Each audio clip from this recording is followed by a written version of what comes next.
Welcome to a new episode of COP Conversations. Every episode, we bring you voices that cut through the noise and get to the heart of what's really at stake at COP30. I'm your host, Anushka Mohite, and today we are joined by Pep Bardouille, Special Advisor on Climate Resilience to the Prime Minister of Barbados and Director of the Bridgetown Initiative. For those who may not know, the Bridgetown Initiative is Barbados's call to reform the global financial system so vulnerable nations can access affordable funds for climate resilience, disaster recovery, and sustainable development.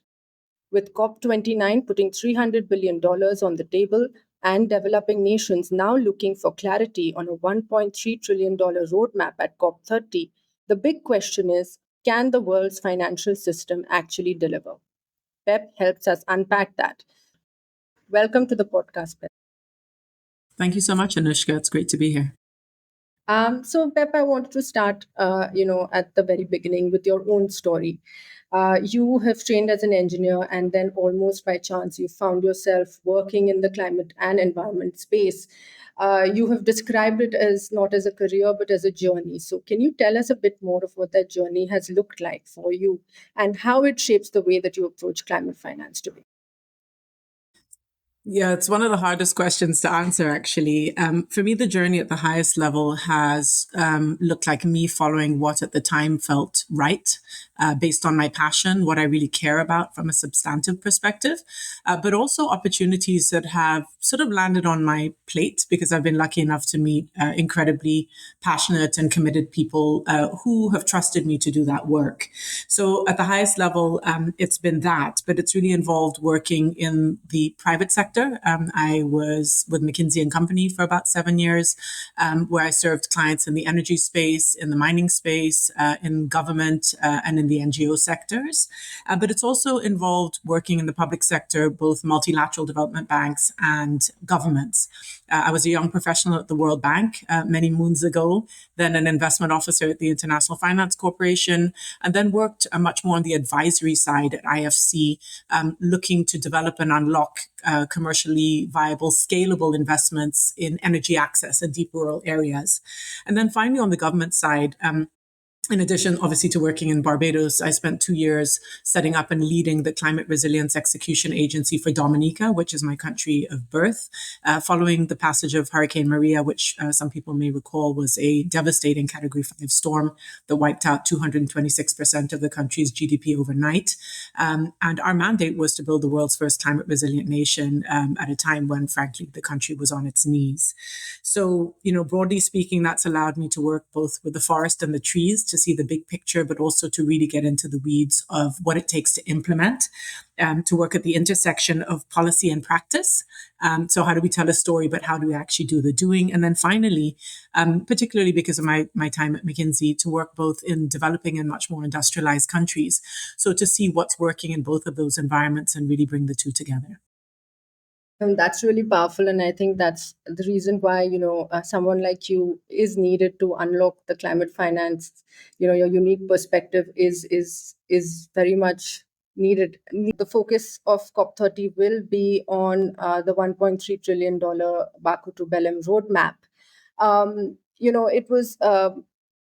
Which was announced at the last COP. But given the current financial system, do you see this roadmap as achievable? What are some of the bottlenecks that will need to be addressed, at COP this year?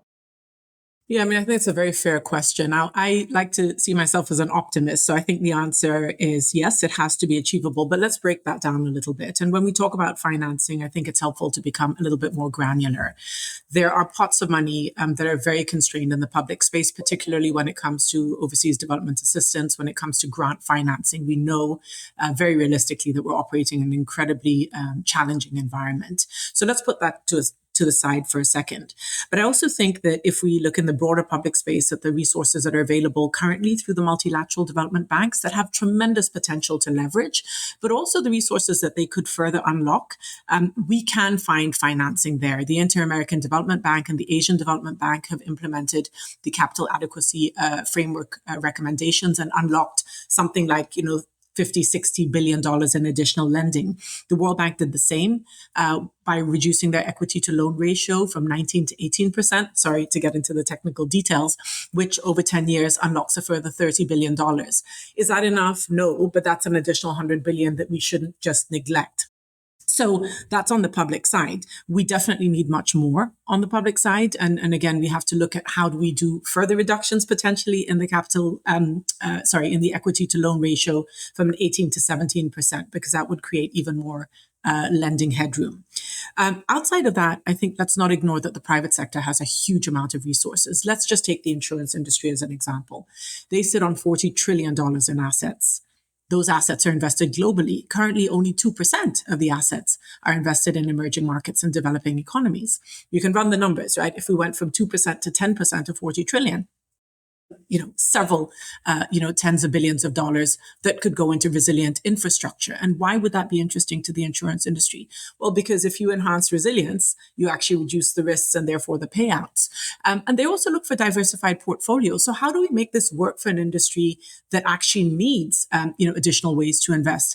Outside of insurance, let's look at other institutional investors, pension funds around the world that are looking for steady returns on investment. There are ways to develop that, but do we have an asset class that they can actually put their resources into? So how do we problem solve around creating a channel, a vehicle for these resources to flow? And then finally, please let's not ignore that in every emerging market and developing economy, even in the poorest of countries, there are domestic resources, not just in the form of taxation, but in the form of private capital that's sitting under mattresses, literally, or sitting in bank accounts earning almost nothing. How do we unlock that capital? And that actually ties into, how do we give a greater portion of the equity to domestic investors? So it's not just that we're sitting here waiting for FDI. We do have to exercise a little bit of agency. That requires taking risk. That requires being creative about how we move money from A to B. But I would argue that, it is incumbent on us to figure out those solutions. Does that release countries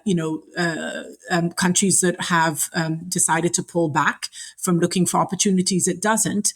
And in fact, I think there are investors, particularly in the private markets, in developed or more industrialized countries, that are going to continue to look for investment opportunities. How do we create that space through adjusting enabling environments, through creating public-private partnership frameworks and independent power producer frameworks that unlock climate finance, particularly on the mitigation side? Right. Um, what I'm hearing is that the money is there. It is just a matter of rethinking how we access it. I think this is a good time to bring in the Bridgetown Initiative, because in many ways it is trying to fix these bottlenecks. Vulnerable countries, the biggest hurdle has been, the way that the financial system is currently structured. You have high debt costs, you have limited access to concessional finance. Can you tell us what the Bridgetown Initiative is trying to achieve? Yes, absolutely. Before I do that, maybe just a small nuance to your point around the money is there. Within the system, the money is there. Is it in the form that we need? Right? We will always argue on the Bridgetown side that we need more cheaper, longer term financing. So you may have 15-year money, but to invest in adaptation, you need 40 to 50-year money. You may have IBRD terms money, but even in middle to high income, small island and small states, you actually need IDA term money. So how do you actually repurpose the money so that we are matching the demand and the supply? But I think in terms of volumes, the capital is there within the wider system. Does it have the right risk profile? Does it have the right pricing structure? Does it have the right tenor? These are the small details that have to be adjusted. So in terms of what Bridgetown is trying to address, I think, again, zooming out a little bit, I think we're trying to show what is doable. Give you an example, climate resilient debt clauses. About 2.5 years ago, there was an announcement between Prime Minister Motley and President of the World Bank, Ajay Banga, that the World Bank was committing to introducing these debt pause clauses that effectively allow countries to have a little bit of breathing room after a climate or other disaster. The approach at that time was the World Bank is committed to this. The World Bank will provide a solution to what works for them. One could have sat and waited for them to do this. What we chose to do on the Bridgetown side was actually collaborate and say, actually, it needs to look X, Y, and Z and not A, B, and C. And we were told, well, that's not possible. The credit rating agencies won't agree. The World Bank board won't approve. And so all these bottlenecks and barriers that were put in the way of us actually getting from A to B. And it took a little bit of work. It took quite a bit of trust, but we showed that it is possible for us not to see each other as adversaries, one of us telling the other what they need to do, and then the other coming back with a proposal that doesn't match. We collaborated within the space of about 4 months. This went through the World Bank board and it was a win-win for everyone. So I think the first point is it's not just shouting from the rooftops that the system has to change. It is also working in partnership in a trusted manner to co-create that change so that everyone kind of feels proud that they've achieved something and not that they've given in to someone else. And the second highest level point is agency. I mentioned it, in response to your earlier question, but I think that we need to also take a step back and say there's a supply side challenge, but there's a demand side issue. And that demand side issue is recognizing if you look at where are the critical minerals, most of them are in, developing countries. When we look at where are the markets for investment, not just in mitigation, but in adaptation, they are in emerging markets and in some cases in the most vulnerable developing countries. How do we turn that from a, we need your help into, we actually have an opportunity for you to invest, be that in the form of your products or your financial solutions. So I think flipping that conversation around, and then finally also on the demand side, showing that we need to meet the supply of finance halfway by doing the needful on implementation. So in the case of Barbados, which is not representative of every country, but certainly showing the trajectory of V20 climate vulnerable countries, we developed an investment plan. It's $11.6 billion in investment over the next 10 years. 60% of that needs to come from the private sector and actually can come from the private sector. Of the remaining 40%, about 25% could come from the savings on debt swaps. So we're actually moving from this theory that all this money is needed. We need 1.3 trillion and developing countries have to do a million things to actually showing what's possible. So that's really, I think, the mindset of Bridgetown. The areas we're working on, and I'm sure you'll get into those, are debt sustainability analysis, the World Bank IMF's LIC DSF for low income countries, local currency financing. How do we unlock that as a pathway towards domestic capital market development and therefore domestic resource mobilization, debt swaps. We cannot debt swap our way towards resilience. You will need new loans, but debt swaps can unlock significant amounts of resources without adding new net debt. Pre-arranged financing. How do we make sure that financing is there before a disaster so that we're not waiting to cobble things together after an event when countries are desperate? And insurance, which I mentioned earlier. Yeah. But how do we make sure, in all of these that vulnerable nations are in the driver's seat, that they have, their leadership is what takes these things forward? How do we make that happen and, give them the power uh, to make that change? Well, you said the word, which is leadership. And I'm not a historian, but my sense is that most countries, most people are not given power. You actually have to exercise that power. Power is a very tricky dynamic. And like I said, I'm not an expert in this particular terminology. But the reality is that it's when you see yourself as an equal partner that you can start to have mature and balanced conversations at the table. When you see yourself as the underdog and as the victim. And I'm not saying that developing countries are not in any regard the underdog or the victim in many instances, particularly when it comes to climate disasters. We did not cause this for the most part. We did not cause this challenge that all countries are facing. But I think it does start with a mindset shift. It starts with, do you see yourself as a thoughtful partner? Do you have ideas and solutions to bring to the table? I think I know where you're going with that question, but I choose to answer it in this way because power dynamics, particularly at this moment, are incredibly fragile. And I do think that there's strength in numbers. If you look at the CVF V20, that's 74 countries. It's not just the teeny tiny small island states. It's Colombia, it's Nigeria. It's large countries that actually are not just markets, but they are the source of tremendous innovation. How do we see that as an equal partner? I think a lot of that choice comes from the countries themselves. I wanted to address that ambition is one thing, but political reality is quite another. So how realistic, are these reforms? You spoke about co-creating and equal partnerships. In the current climate, how do you see that happening? Yeah, I mean, Idealism and realism don't always coexist, but I think we always have to look for, again, more specific examples. Because if we speak in generalities, right, we're not on the right trajectory at all from a planetary perspective, and we need to shift that. Let's look at tangible examples. We had FFD4 in Seville, the Fourth Financing for Development Conference. We have COP30 coming up, but we also have, engagement with bilaterals who are tremendously committed to this agenda. Let's take Denmark, right? They're at 0.7% of their GNI. Let's take Spain, that's come out with, huge statements around their commitment. Let's take Norway, that's aiming for 1% of their GNI. These are all countries that are not just making these broad statements, but actually introducing tools. And some of the tools that are high on the agenda, particularly for the Nordic countries, are guarantees. Those guarantees are powerful because $1 in guarantees can unlock $4, $5, $10, depending on the country you're talking about. And so while the total volume of commitment may be relatively small vis-a-vis the 1.3 trillion need, done well and thought about creatively, they can actually unlock multiples of capital.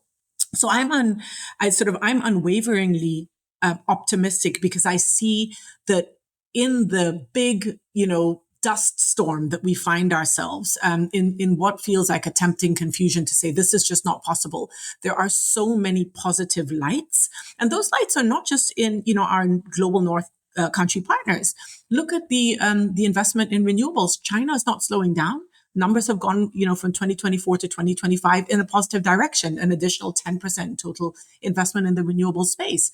Look at the needs in developing countries. If you look at the African continent as a whole, where the energy access gap is a major constraint. It's not a constraint because it contributes to the climate crisis as much as it is a constraint in that it shortchanges and strangles economic growth and development. Renewable energy solutions at the small scale, at the village level, at the peri-urban level, at the bilateral level in terms of unlocking energy resources, reliable, affordable energy resources for mines and for other productive assets. They're all growing, and so I don't subscribe to the idea that nothing is possible because from space, if you zoom out, it looks like we're really heading in the wrong direction. Look at India, right? What has India achieved with its solar mission? Huge amounts of investment. And in fact, the constraint there is that the capital markets are not deep enough. So you know what needs to happen. Again, I don't know that answers your question, but I think that we have to be quite careful about the message that we send. Hopelessness doesn't get us anywhere. Deluded hope also doesn't get us anywhere. So let's become practical. Let's look at what's actually happening on the ground and who has the incentive to make that scale. Yeah, no, those stories need to be told more, instead of the skepticism that is coming through of late. I wanted to, address, adaptation finance. COPs, past and present have, they're structured around talks of mitigation. Adaptation is in many ways the neglected piece of the puzzle. In your view, how can we spark a real shift at these climate negotiations, so that it is funded at scale, that the communities need? Yes, very good point. Right, adaptation has been a little bit the sort of little brother in the discussions, and there are many reasons for that. Let's unpack what adaptation finance looks like. Again, let me take a small island state, but also a coastal country. Like let's take a Mozambique. What are we adapting to? Right, either in most countries, too much water, too little water, drought, floods. Seawater intrusion, storm surge. So in some instances, you have to look at sea defenses. Sea defenses, if you are looking at gray infrastructure, are incredibly expensive. And in some instances can actually cause problems further down the coast. So another alternative to that in some cases could be coral restoration. Coral restoration doesn't have to be very expensive, but it is a tricky thing to do because on the one hand, you're investing in trying to grow these little corals. On the other hand, temperatures within the sea are rising and killing them off, right? So there are technical and kind of scientific issues that you're battling with.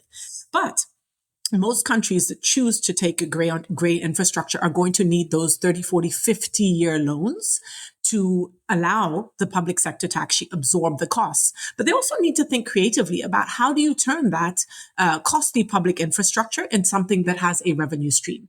Could it be a carénage or carénage, depending on which country you're talking, sort of which accent you're using, that actually uses coastal defenses as a way of building economic infrastructure, of building real estate that's along the coastline that could be interesting. That's one way.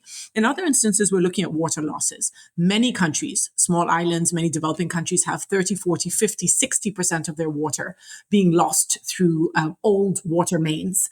That is a resource, not just in the form of water, but in the form of non-payment, right? You are not getting paid for the water that's leaking. What is the business model to finance avoided losses and avoided costs?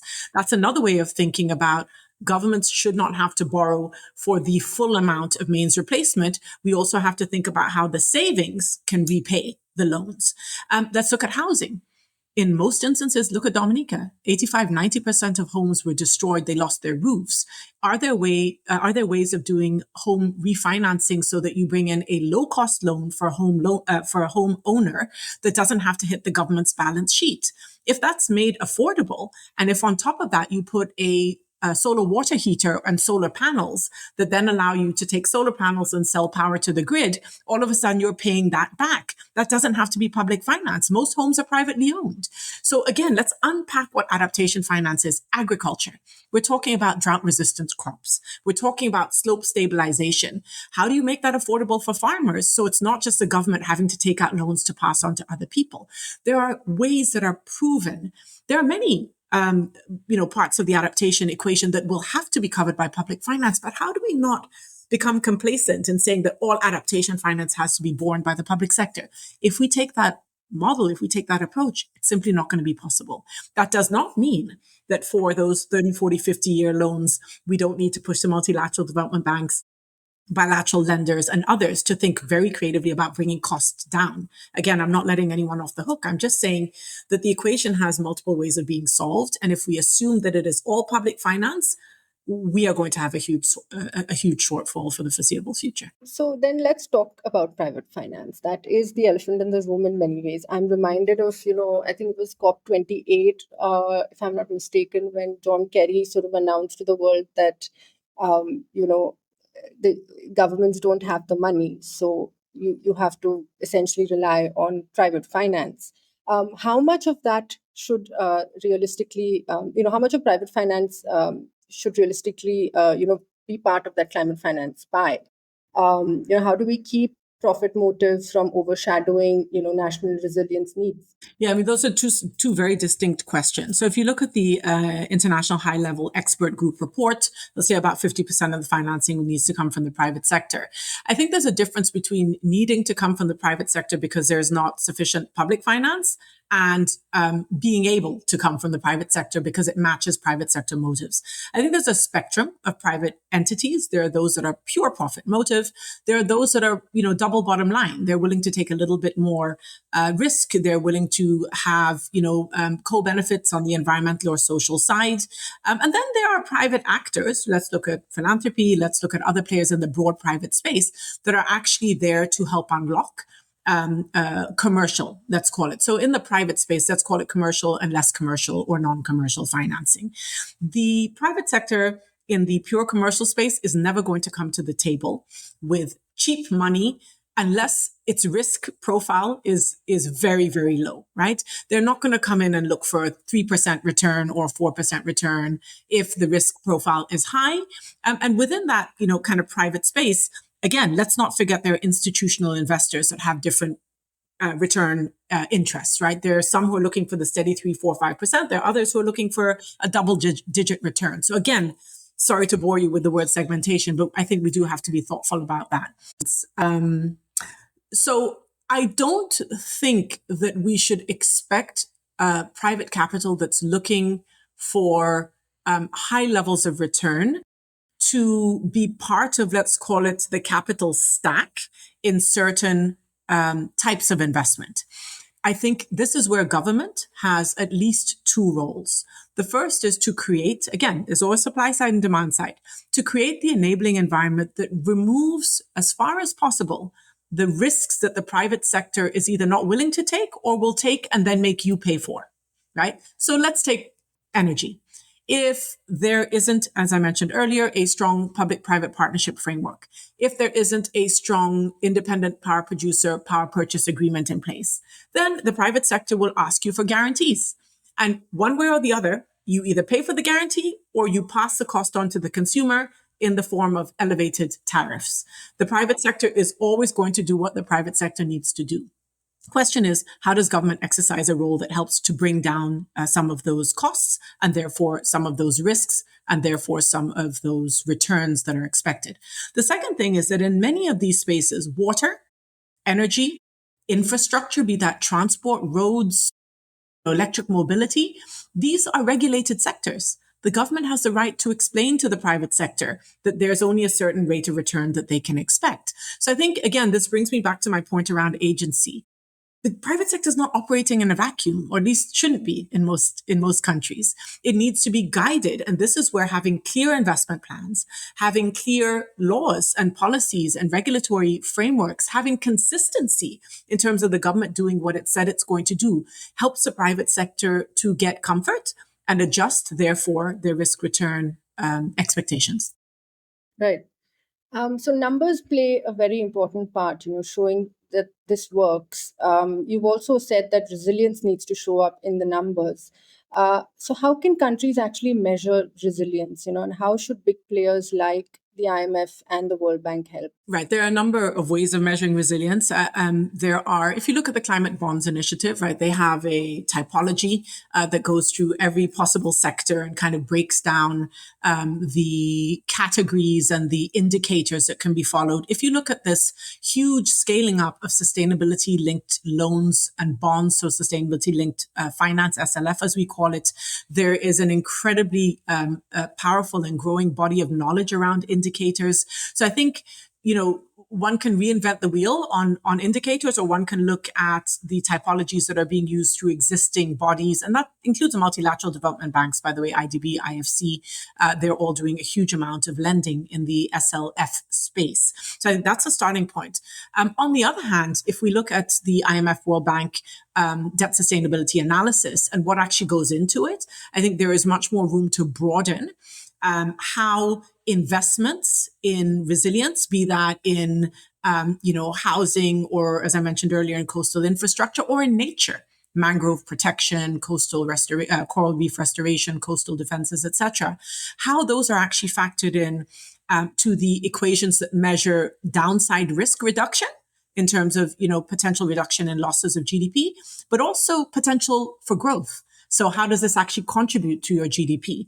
Now, I think more work needs to be done, and this is where we can't get away from data, and that data has to be provided, again, getting granular, at a country level.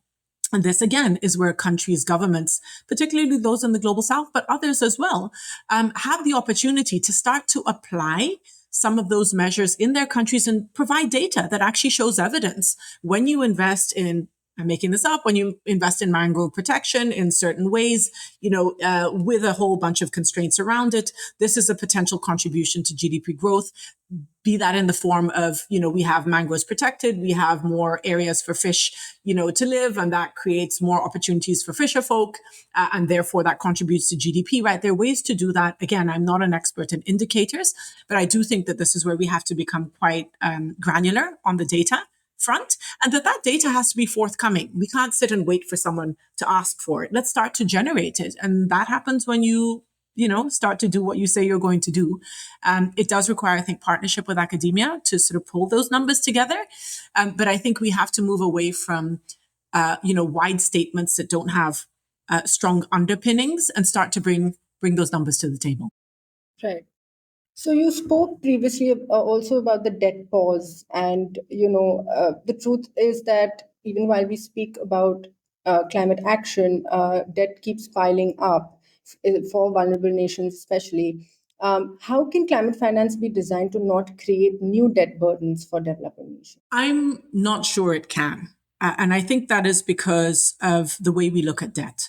So you need to invest in things unless you have a lot of cash, in the economy that can be leveraged. That means, taking on debt. The question for me is, how do you make that debt affordable? And how do you make it sustainable? The sustainability of the debt, I think, is inextricably linked to your growth. If you are growing, then you are able to service that debt. If you are taking on debt and it is not linked to investments in infrastructure, to investments that are productive in agriculture, to investments that reduce your risk. And many countries will need to take on debt for many, many reasons. But if there isn't capital accumulation as a result of that debt, then one could argue that that debt is not giving returns on investment that are manageable or affordable. So I think a piece of the puzzle is more, cheaper, longer term financing that helps to make it on the supply side more affordable. On the demand side, it is being very clear about what is that debt being used for.